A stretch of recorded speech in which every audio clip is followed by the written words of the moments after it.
Welcome to the podcast, Keira. Hi there, Simon. Thank you so much for inviting me. It's a real pleasure to talk to you. I've got a question for you to start. What is solution focused hypnotherapy?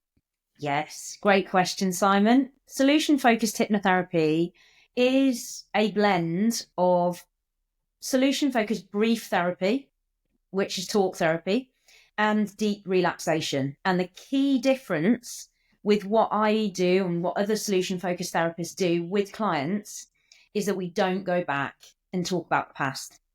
We focus on helping the client get their brain into a solution focused state, which means the brain is relaxed, it's resourceful, it's resilient.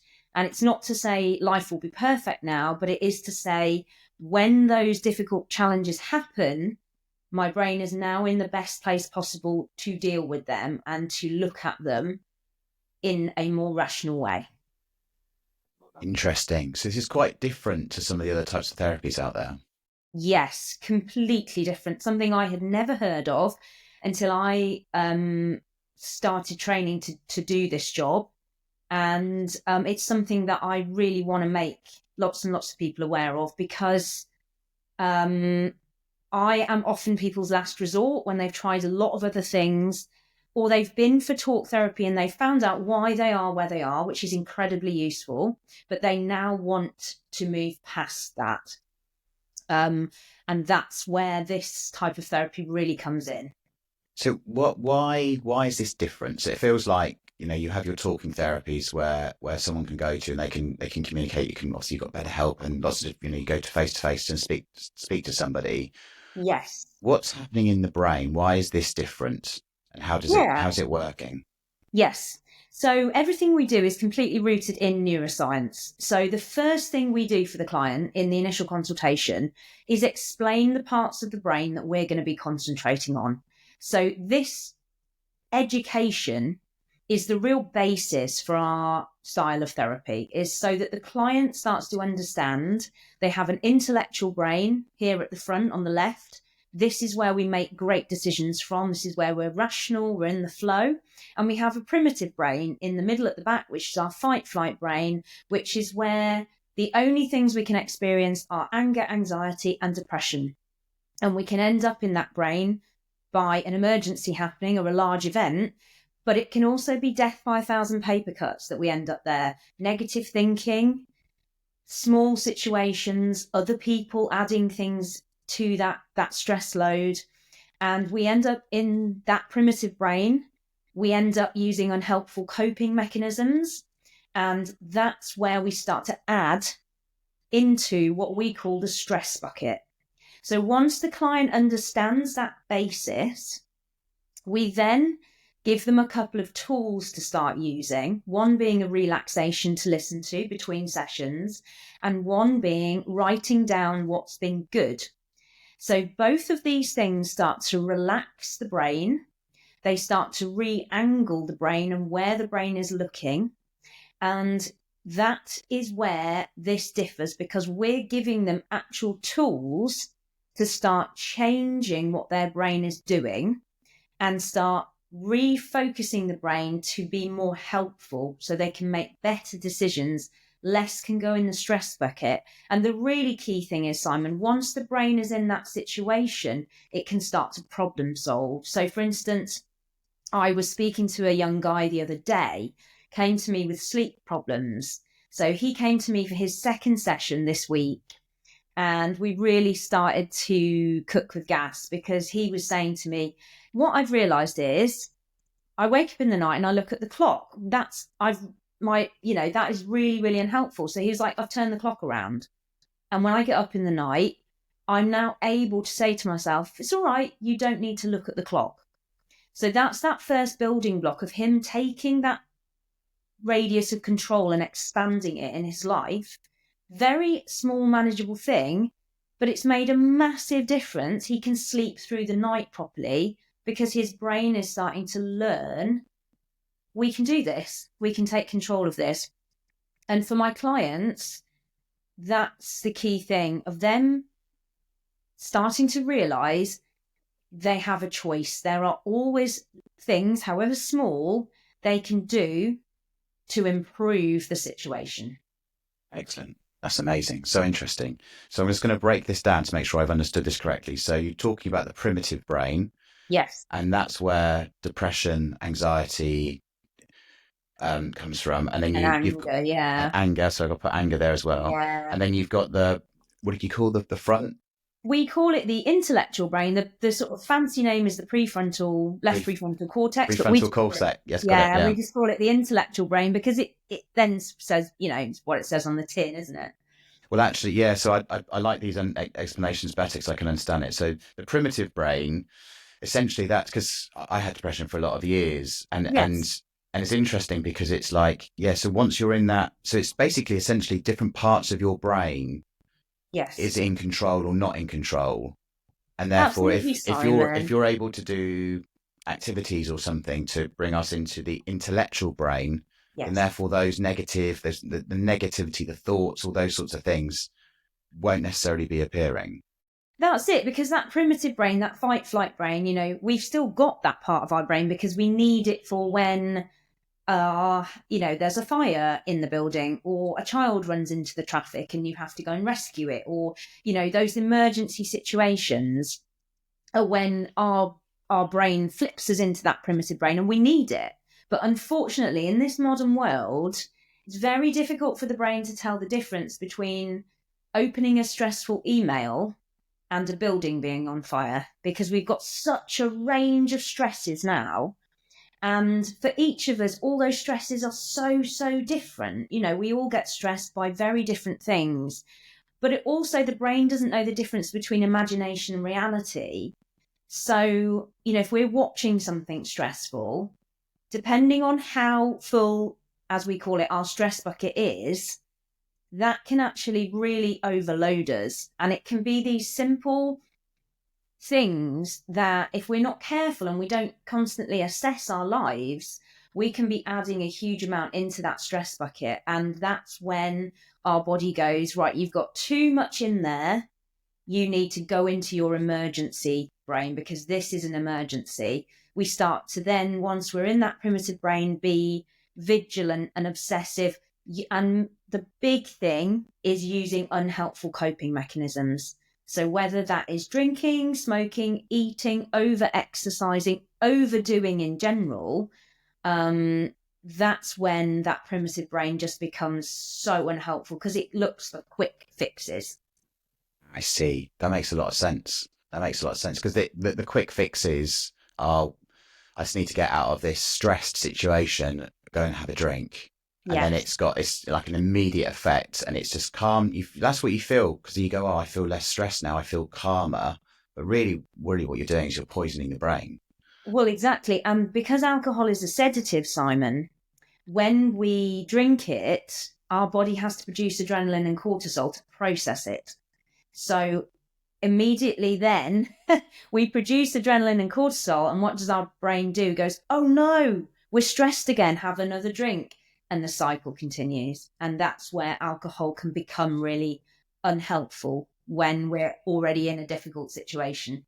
We'll come more onto alcohol as we progress this, but I wanted to Sure, just go yeah. back to your patient who, what was happening in that situation where your patient has changed his behavior to not look at the clock. So what's going on in his brain there? Because I imagine there's also some light that's coming in. So therefore it's kind of his brain is thinking, oh, I should be awake. I don't know what's Mm. going on there and why is that going to make a Yeah, difference to so him?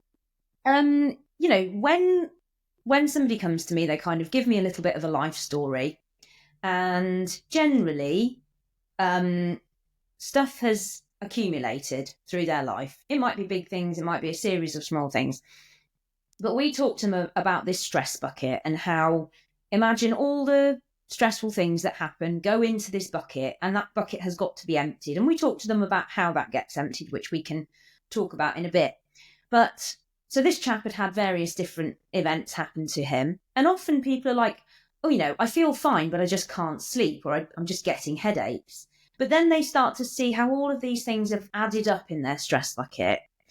And by that point, you're in that primitive brain, and that primitive brain is vigilant and obsessive. So you can imagine a meerkat scanning the horizon.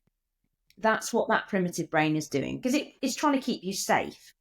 So at night, because his stress bucket was full, if he woke up, his brain would go, oh my God, what's happening? Let's check. Let's see what the time is. Let's see how long we've got left to sleep. We need to stick our head above the parapet and check everything's all right. So once he started to listen to the relaxation that I give my patients as he was going to sleep, his brain started to relax, the brain waves start to slow down, and little by little, the brain starts to learn it's safe. Also, by listening to that relaxation, he was able to slip into a deeper sleep, get better quality REM. And REM is what empties that stress bucket. That's what part of the sleep cycle that processes those memories out of that bucket.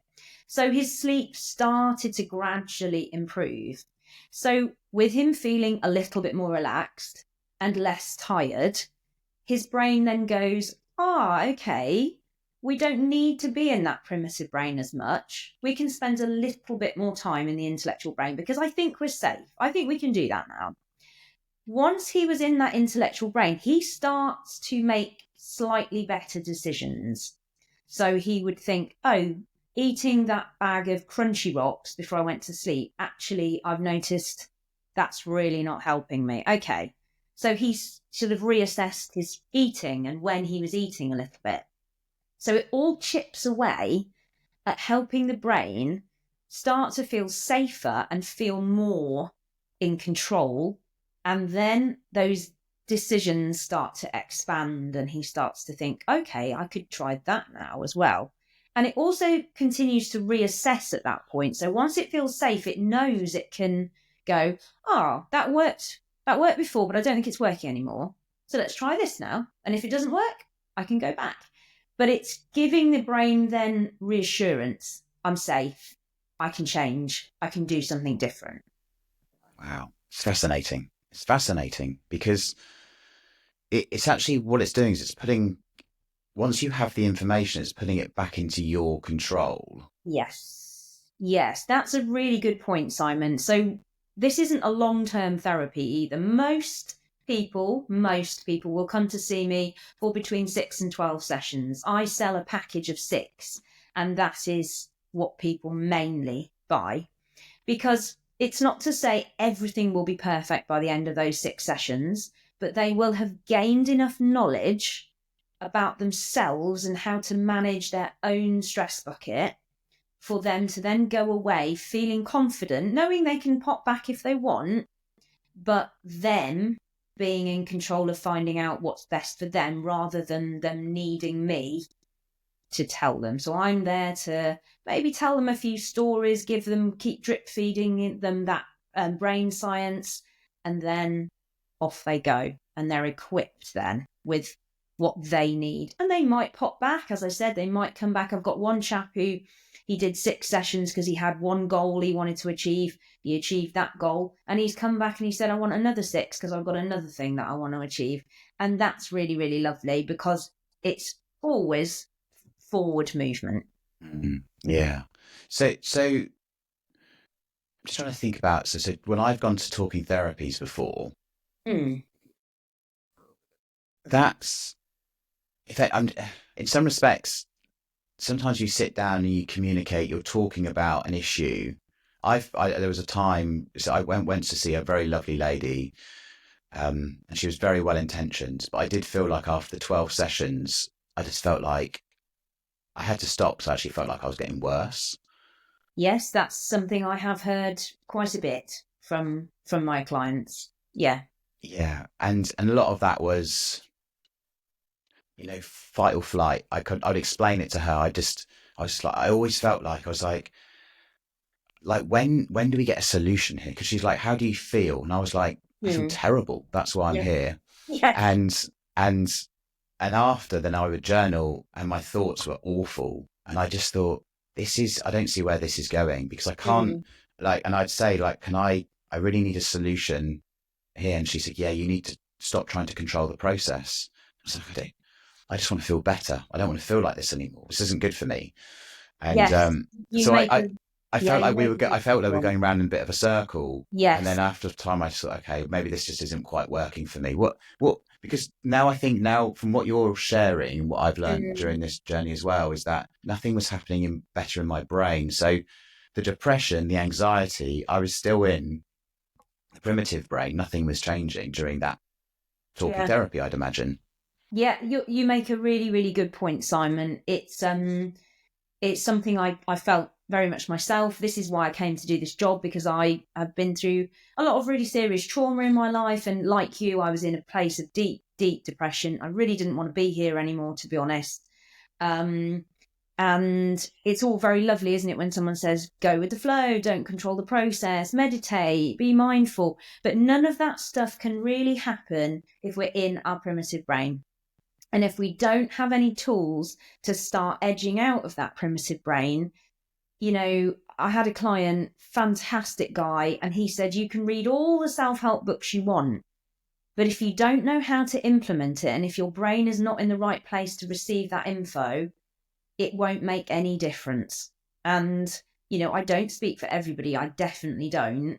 But I can just speak for myself and the clients that I see, um, is that it's being in that intellectual brain, you can actually receive that information and make those choices. And like you say, if you're on a loop in that primitive brain, it feels horrendous and horrible and you feel stuck. Yes, yeah, that's exactly how I felt. Do you mind if I ask about kind of you? It sounds like you've been on a bit of a journey to kind of get to this Definitely. point as well. Yeah. What did that journey look like? And obviously, you've mentioned the words depression, and it sounds like you've been Mm. through a real challenging time. And it sounds like this is Yeah. all. It's interesting because it's like you helped the person you were, Yes, this has and been the great thing. Yeah. I got into this job because I wanted something that helped me as well as the client. So I had grew up with a lot of domestic abuse, very serious environment. And then when I was 11, I had a brain tumor, um, and that unfortunately took a lot of my peripheral vision away, having that operation. So that was kind of a big adjustment process, which my parents, you know, were both really kind of solution focused people, and fortunately, really supported me and pushed me to live other than not driving, a completely normal functional life, which I'll be forever grateful for. And then kind of life went on. I ended up by my late teens just feeling dreadful and incredibly depressed, and not ending up kind of following the path which I'd thought I would follow, which was to go into musical theatre, which I got into a great school to go and do that too. But I just did not feel equipped at all to go and do that. And then, as you know, with depression, Simon, you don't do something because you feel depressed, and then you feel worse because you haven't done that thing, and it goes on as a cycle. And then when I was in my early 20s, I lost my mum, who was a massive, the most important person in my life. And I kind of, at that point, I ended up training to become a personal trainer and a yoga teacher, because I really enjoyed trying to improve myself. I was always looking to make things better for myself. But after a decade of doing that, I was exhausted because I was putting all the wrong energy into it. I was not looking after myself. I was putting way too much energy into my clients. I wasn't charging enough. I was working from home, which meant my clients were coming into my personal space. So I was really an absolute breaking point. I didn't want to be here anymore. I really, really didn't. And the pandemic hit. And for me and my husband, that was great. It was an opportunity for us to step off this treadmill. I still worked, but I worked online. So that gave me that breathing space. And I kind of thought I want to do something else to do with wellness. And fortunately, I thought of hypnotherapy. And fortunately, the nearest course to me was Solution Focused Hypnotherapy course. And I remember my lecturer, Gary, who is still one of my supervisors and a big mentor. of mine saying, this will change your life and the life of everyone around you. And I did not appreciate how much I needed to dismantle my entire life, pretty much, and build it back up. But I also didn't appreciate how many people that I see, I will watch them do pretty much the same thing of dismantling all the old kind of equipment of their life and start building it back up from the bottom in a much more positive, strong, healthy way. Things like boundaries, keeping other people away when they need to be kept away. Such a huge thing. Wow. Well, firstly, you've been on such a huge journey yourself. Yeah. I'm so sorry to hear about your mum. Well, thank you. I know she's still a huge part of my life because I feel like she's always with me and we're doing this together in a way. That's how I feel, that she's always with me, kind of guiding me, helping me, and she's brought me to where I am. And I'm just I'm so grateful to be where I am. It's an utter privilege to do this job. It really is. It's amazing. That's amazing. And this is what I said about you, help who you were, and what you've been through. You have been through some really hard, tough, challenging, horrific stuff. And no doubt that means when you speak to your patients, they will be in that situation. And the amazing thing is now you have answers and you have reasons and you have guidance. That's a really good point to touch on, Simon. And it's very helpful when you can have empathy and appreciate not just how hard something is for someone, but also when they take those first steps, how enormously profound what they're doing is and how utterly, utterly life-changing. Somebody else might look in and go, oh, all they've done is like sort out their bedroom or something.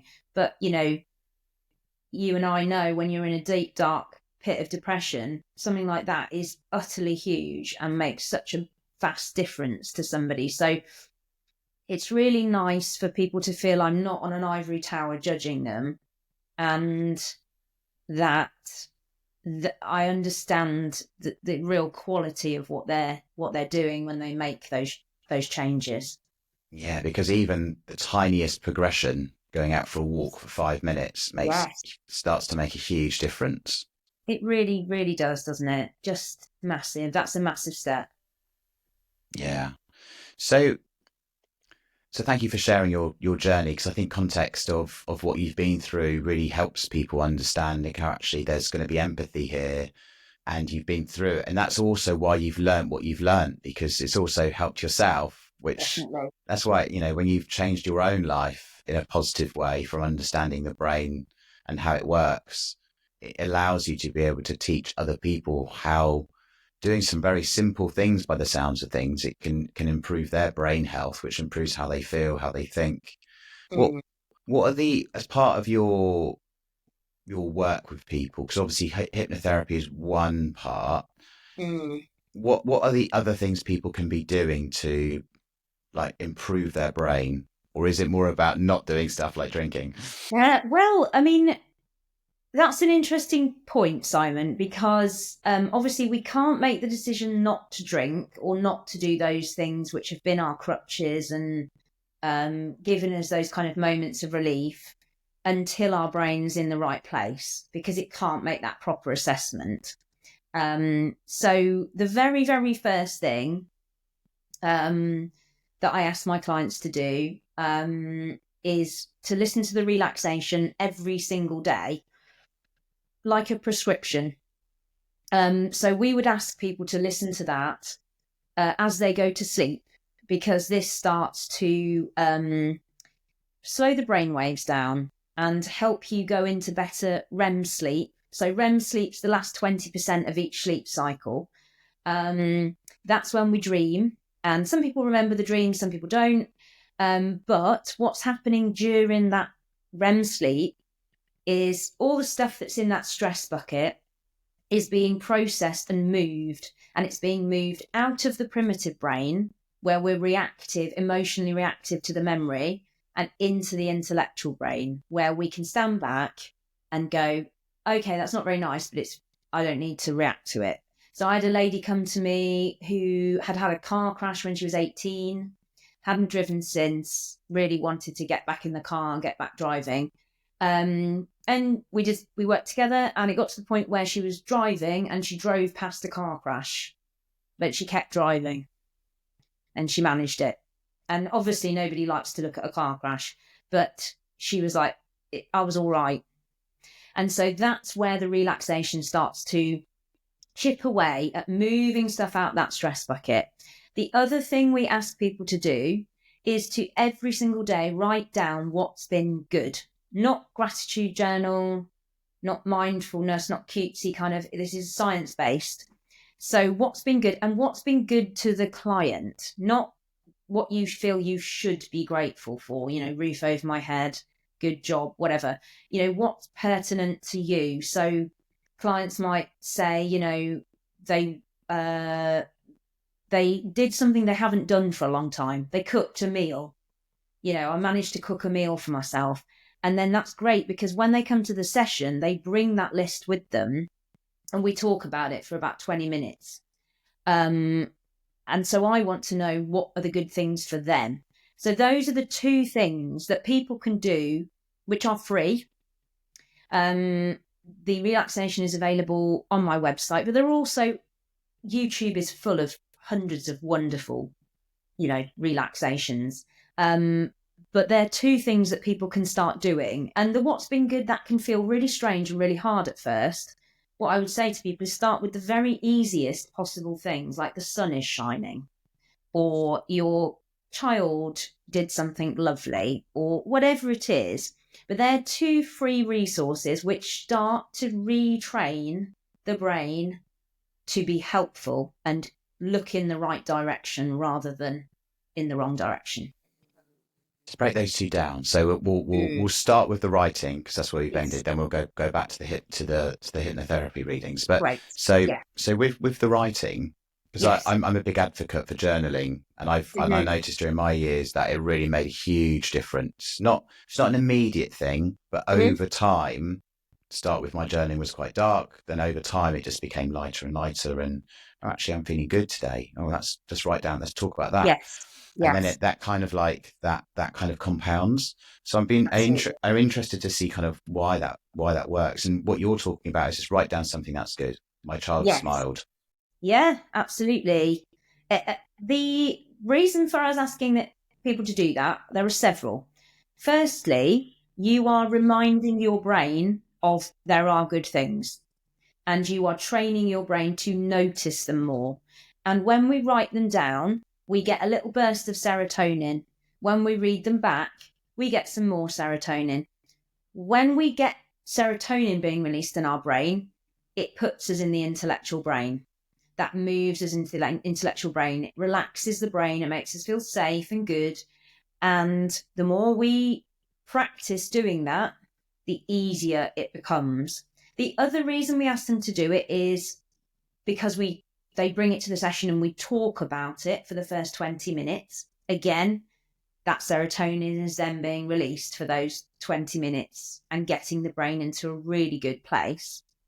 And the third reason is because on bad days, you can then flip back in that book or on the list on your phone and go, what did I do that actually worked really well for me before? Or look at all this evidence of stuff I've achieved and that things are getting better. And that actually, if I flip back to the beginning of my book that I started writing down, What's Been Goods, I've actually moved a long way from there. And without that, it can be very difficult for people sometimes on those bad days not to feel, I've slipped all the way back.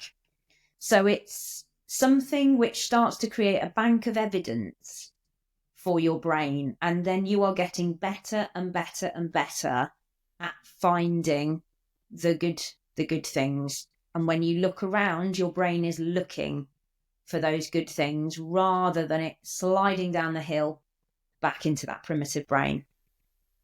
Yeah, that's so interesting, isn't it? So you're you're proactively wanting the brain to notice the positive, the good things, the good Yes. things that are happening, because then it's creating a positive thought. And if you weren't doing that, then therefore the brain could maybe slide into that negative thinking, the inner critic or whatever it is, that negative Yes. thinking, then it starts going into a dark cycle. So you're like, yeah, I can only think of it as proactively Mm. writing, you're proactively trying to put good thoughts into your brain. Yes, absolutely. And it sort of, it seems quite simple, and it is quite simple, and it seems a bit reductive, and it is a bit reductive in a way. Sometimes people will come to me and say, they'll tell me what's wrong with them, and then they'll go, and I do have this problem, what would this be? And full stress bucket, full stress bucket, full stress bucket. Because if we're thinking lots of negative thoughts, those negative thoughts get converted into anxiety, and that goes in the stress bucket. So the more that we're, you know I'm sure you've noticed, sometimes you have a conversation with somebody, and you might bump into them in the street or whatever, and you think, I don't think they said one good thing during that conversation, but they have a pretty peachy life. But our culture is so biased towards negative, people go, are you all right, is everything going okay? Oh, well, not really. We feel like we've got to find something sort of to complain about. And a lot of my clients say that, they're like, do you know, I've really noticed that people at work, all they do is talk about negative stuff, and I'm finding it quite hard now, because I really don't want to talk about those things, because I've noticed how that feels when I start. You start to feel yourself sliding down what we call the low road rather than taking the high road. And as I say, it's definitely not to be like, nobody can ever tell you there's anything wrong with them. We can never acknowledge problems. But it's the difference between somebody saying, I'm having a really hard time at the moment, can you help me? Or, you know, I just need to vent about this, but then let's move on. And that person talking about it every single time that you see them, and that becoming their identity. So it's the what's been good is really about helping people move out of that space of everything being problem focused rather than solution focused. Mm. Yeah, I think we can all probably think about a few people in our life that Yeah. you find are negative, Yeah. and that's just their entire being. And Mm. and Yeah. and I, for me, I find it like an energy drain, just an energy, because I loved being around sort of high energy, positive people, not toxic positivity, but like, you just know when someone's a good egg. Like, I'll give you an example. What Someone who I'm desperately trying to get onto the podcast is my hairdresser, and he is unintentionally the most positive person I've ever met. And like, Yeah. whenever I go to see him, I'm like, I look forward to seeing him. I feel great when I leave. And I'm Yes. like, I don't know how you do it, but like, I come and I leave feeling great. And it's like, You're very I'm attracted to this being. Exactly. He sounds lovely and He's great. perfectly suited to the job. Everyone, I bet, he's magnetizing clients towards him because he's just got this lovely, sunny outlook. You're totally right. And a friend of mine once said to me, um, it's not just about whether you like someone; it's about whether you like how they make you feel. And that's a real key thing, Simon, what you've just said, going to somebody and feeling, I really enjoyed that experience. They made me feel really good. We had a great stimulating conversation. It's some people, including myself, going through this process have removed people from their lives that they never thought they would. But it's a realization that actually I can't get to where I'm wanting to go with this person in my life, or with this person in my life to the degree that they are at the moment. I need to reel it back. But that's what I really like about this type of therapy is I'm not giving the advice, I'm educating, and they're making those decisions from a solution focused place so that they know that's right for them rather than me saying what's right for me. Yeah. And that's the thing, because you're giving people education and guidance of how to really spend your time in the prefrontal cortex, basically the intellectual brain. And this is what I learned as well when I was going through my challenges and then turned into leading a more positive life was just quite simply like through walking and journaling and meditation and all those sorts of self-care things. Is Yes. that you're able to make that transition to focus to be more in the prefrontal cortex, and Mm, therefore things just feel better, things feel lighter, things feel more joyful, and absolutely. therefore you want to be with other people who are kind of, whether they're aware of how their brain's working or not, but they're just more positive, they're more Yes. comfortable. And what it does, I think it immediately shines a light on, there are people who are either very negative or they're not bringing out the best in you. And if you're feeling great and then they're starting to pull you down, very Yeah. quickly you just think, I don't, Yeah. I'm going to reduce how much they're in my life moving forward. I think there's no better self-care than that.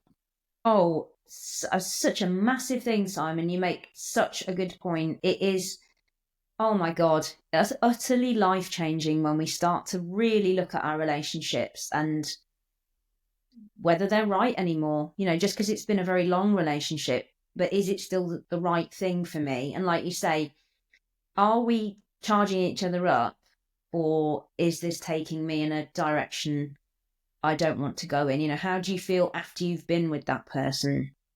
Like you said about your hairdresser, you leave feeling charged and good. So it's always very interesting to watch clients change relationships that they have in their lives, because that just makes such a difference. And for them to feel they have permission to make those changes and to put in those barriers, and that it's fine to do that, because we are here to look after ourselves primarily. And that is a really wonderful thing to watch. It's very exciting.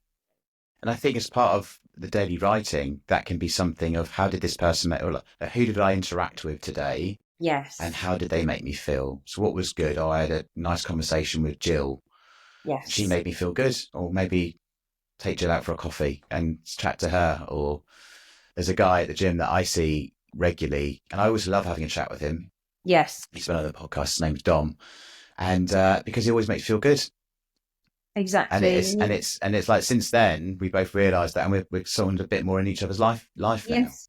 Yeah, you think this is someone I want to hang around with more, and that's really lovely. And that's it. That's a really good illustration of what I mean. Yeah, people going, this is great. I want to do more of this. Yeah, and I think actually just the writing it down piece is important, because it's kind of, instead of, because you can go through life and things just happen, but Yes. until it's a really reflective point to actually go, I can observe what's happened there, I can reflect on it, Yes. and actually I want more of that because it made me feel good. But Absolutely. I actually think the writing down is really kind of a critical anchor to it. It is. That's a great word, an anchor, because our brain needs something, like you say, to anchor it in, and for us to actually make that commitment to noticing it. And then when they come to the session, we ask them questions like, why was it good? What difference did it make? And that's when the brain really starts to work hard and start to form those new neural pathways. And that's when that we call it's called neuroplasticity, where the brain is like plasticine and it can reshape itself and get rid of old stuff that it doesn't use anymore. So when we're asking them those, digging deep into those questions, which is I really love doing, because at first it's really hard for them and then it gets so much easier as their brain gets better at it.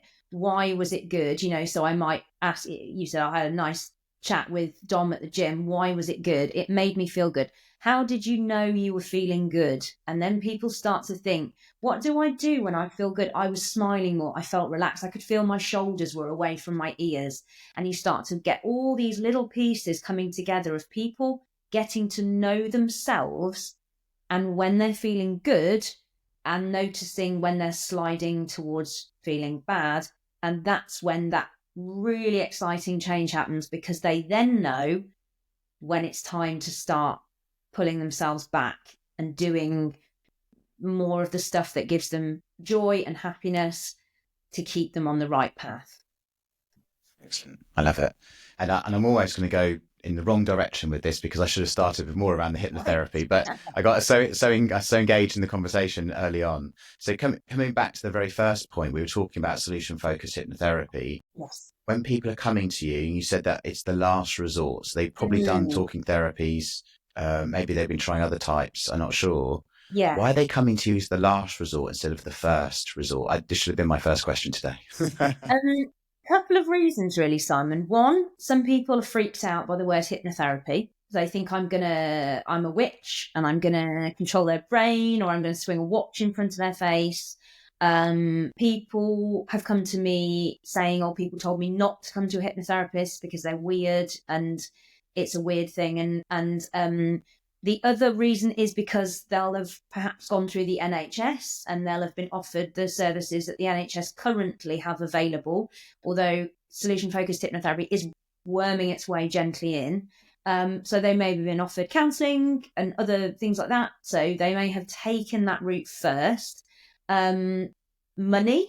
So counselling is cheaper in general, in my area anyway. And they might be a bit like, oh, and also sometimes because things have to get a bit worse before people will seek help sometimes. That often clients are at breaking point where if they don't do something, they will just stop functioning. And then when they come to me and I explain its basis and science-based and et cetera, you know, there is a sense of relief that they kind of understand what's going to happen and what we're going to be doing in the sessions. But it's often been a long road to get to me. And then, so they're coming to you as the last resort. They're a bit afraid or a bit concerned around hypnotherapy. Yes. And then is there a conversation where you kind of have to help them understand how it's going to work, so therefore they kind of buy into the process? Absolutely, Simon. So when they come for the initial consultation, I get all their details, let them tell me about why they're here. And we have sort of set questions like, why seek support now? So I want to know why it's now that they've chosen to come. And I ask them things like, paint me a picture where you want to be in 6 to 12 months. And also, what will show you that you're there? So, for instance, this young chap that's coming to me at the moment, struggling with his sleep, he gave a lovely answer of, I would be able to have a nap in the middle of the day because I'd be able to just drop off. So we get them to give a really quite specific point. And going through those questions, you see people start to think, oh, I'm going to have to kind of be on the ball with, you know, this is not just a kind of hippy dippy thing. I'm actually being required to give quite specific answers here. Then we do what we call the brain explanation. So after I've talked through those questions with them, we talk about, I explain the intellectual brain and the primitive brain. And I give examples, and then I explain the stress bucket, and I explain how we empty it with sleep, the what's been good and the relaxation, talk a little bit about the subconscious, and then we kind of just chat at the end. Often by that point, they will drop a few more bombshells from their life because they've established trust and they've established the fact that there's a firm foundation for this. And I'll explain the 3 steps that we do during the session, which is the what's been good, something we call the miracle question, and then a nice relaxation to finish. And I explain why we do all those things, and then they can make up their mind and see whether it's right for them. I have had people cry with joy that they won't have to retell their story over and over again during my sessions because they have told their stories so many times to therapists that it's an utter relief for them to go, oh, I can stop talking about it, but I can still get help. That this will help me, but I don't have to retell things. Yeah, because I can imagine by the time they've got to you, they've told it and told it and told it, and that's actually why this is kind of. I feel like this is solution. It's obviously solution focused. That's the name, but it's proactive, looking at the future, like starting to Yes. take care of yourself and understanding how the brain works. And it's kind of like the more you do these things, the more you're going to slowly feel better. So it's like working towards making your future better. It absolutely is. And the wonderful thing about it, Simon, is that anybody can use it to help them cope better with anything. That's not saying you will solve all your problems, but for instance, I have quite a lot of clients with ADHD, and my husband has ADHD. It is a really wonderful thing for neurodiverse people because it helps you get to know yourself better and get to know your own needs and the things that you will need to do going forward that help you, or when you're reaching your threshold and you need to ask for help, or things like that. I've recently had somebody with a learning disability, absolutely fantastic, amazing journey in 7 sessions. Her confidence and the radius, in obviously a safe, acceptable way, but her control, things like she got back to baking, which she used to love and she had ended up not doing anymore. She had put in more safety measures when she's going online and chatting to people, more barriers about the people who are around her. It was absolutely phenomenal and very moving to watch her gain that joy back. And she would say, I'm every day I feel a little bit happier. And that is a really wonderful thing to hear. And also another amazing thing, which a friend of mine who's also does the same job as me did recently, was use this to help her dad through end of life care. And it was, again, utterly amazing and moving and incredibly powerful for the rest of her family. For him to have resources that helped him through the last weeks of his life. And it was an amazing, profound thing to hear about. So it really is so far reaching in its power. Helping anyone Mm. with anything. Yeah, because I it love helps that. you cope better, Mm-hmm. Wow, it's incredible. The work you're doing is just incredible. It really is. So what an It's a amazing real thing. privilege. I do not take it for granted for one single day. I'm so privileged to have this information and to meet the people I meet. It is a total honour and joy. And as one of the things you were talking about a second ago, you were talking about what's good, which we've discussed through. Then you said something about the miracle question. Yes. What's this? This is so Love interesting. love the miracle question. This again is a tool we use in our sessions, Simon, but something that people can take away and use for themselves. So it's really interesting. You ask the client to put themselves on a scale. I sometimes scale on happiness, I sometimes scale on confidence, I sometimes scale on their original goal. So say you were a naught when you first came to me, where are you on that original goal now? Naught's the bottom, 10's the top. So they might say a 6. And if I feel I want to, I might ask them, why are you a 6? Why are you a 6, not a 5? If I want to poke them a little bit more for information. Then the miracle question is, imagine a miracle has occurred and you have gone up to a 7 on that scale. What has changed? Or what would have to change to make you go up a point on that scale?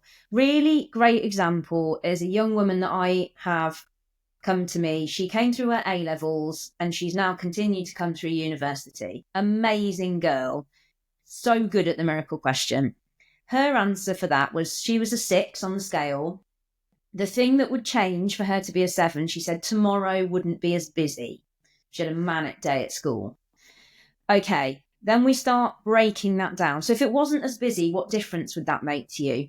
I would feel calmer. I would feel more able to deal with things. Okay, what difference would that make to you? Or what would you be doing more of? And we keep going down this road until we get to a point. Okay, so you want to feel calmer, you want to feel more in control, and you want to feel less busy. Okay, what small action can you take to help that happen?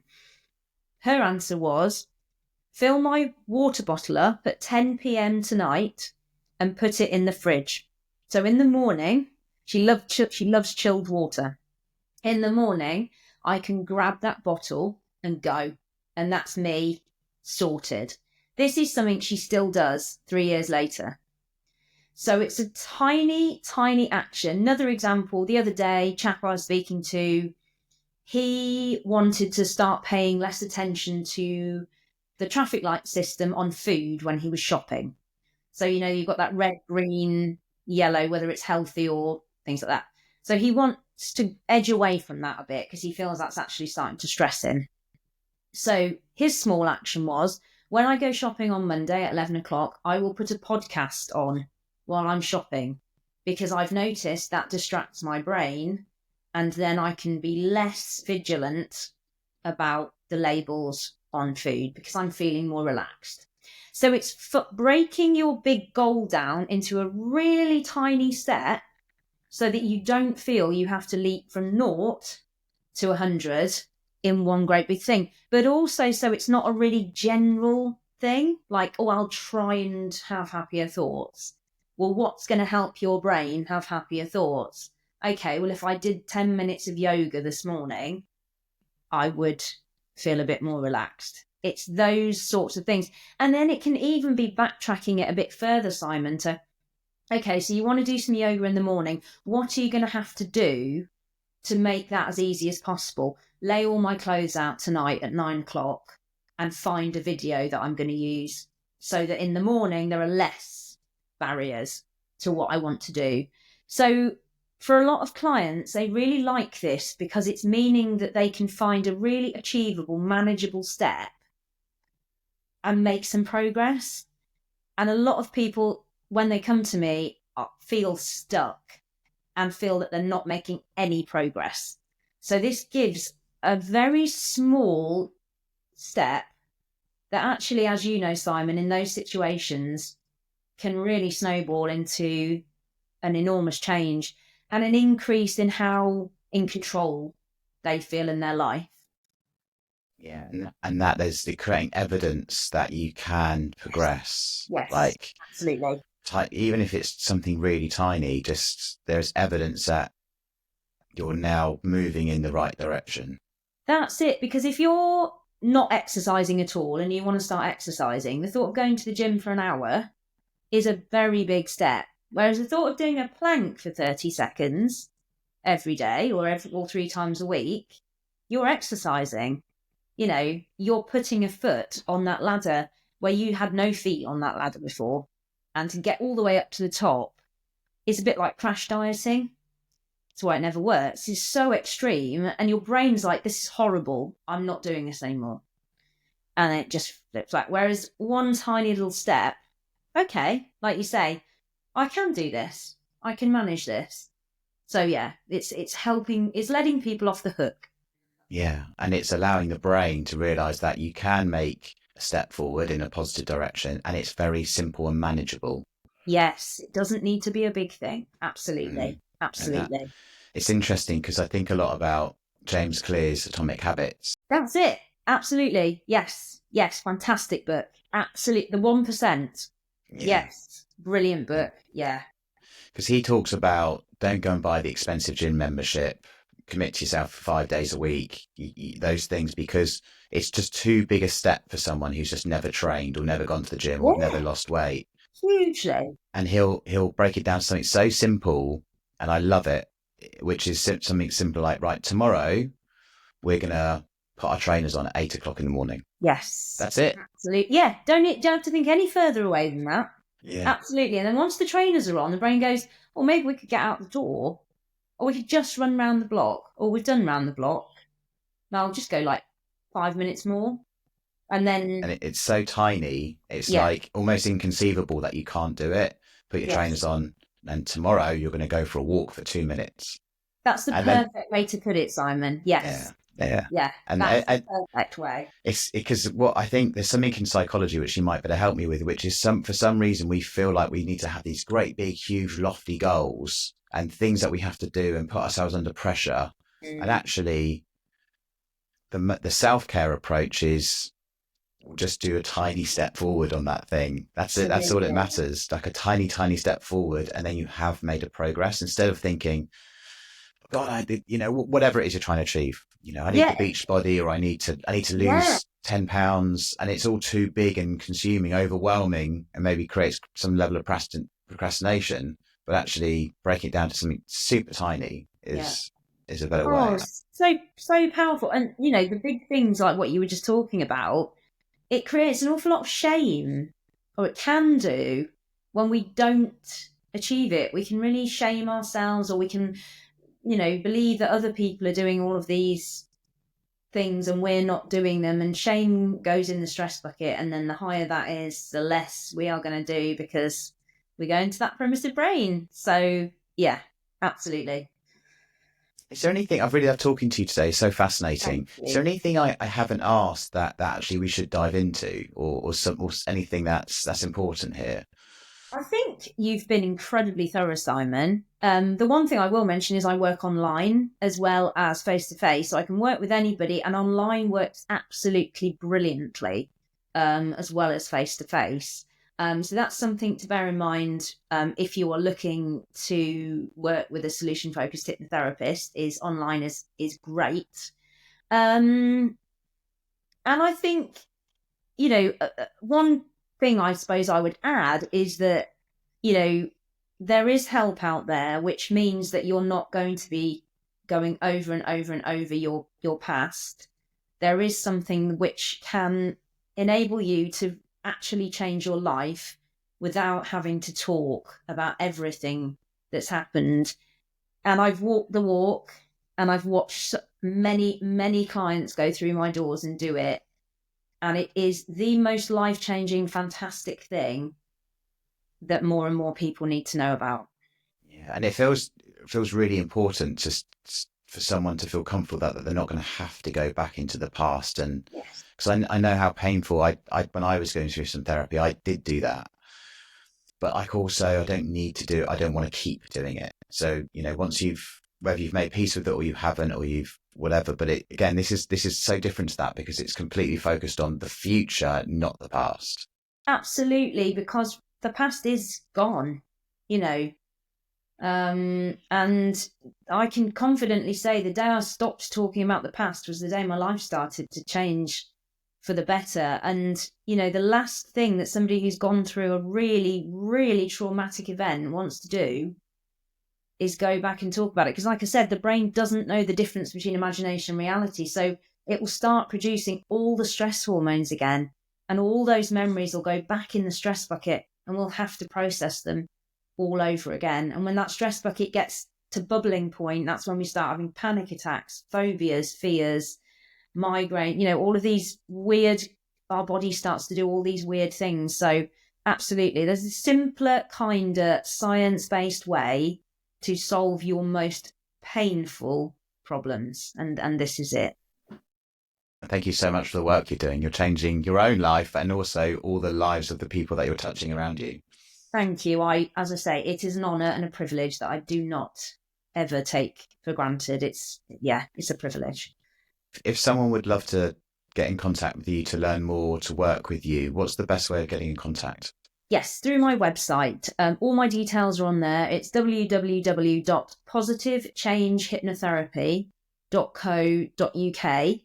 Emails on there, phones on there. Always happy to have a chat with people, explain more, and let them get a feel as to whether this is right for them. Amazing. All right. Well, thank you so much for your time today. It's been a real pleasure. Thank you so much, Simon. You're an amazing host. Well, that's very kind. Thank you. You've made my day now. Good. Right. I'll speak to you soon. Thanks a lot. Thank you. Thank you.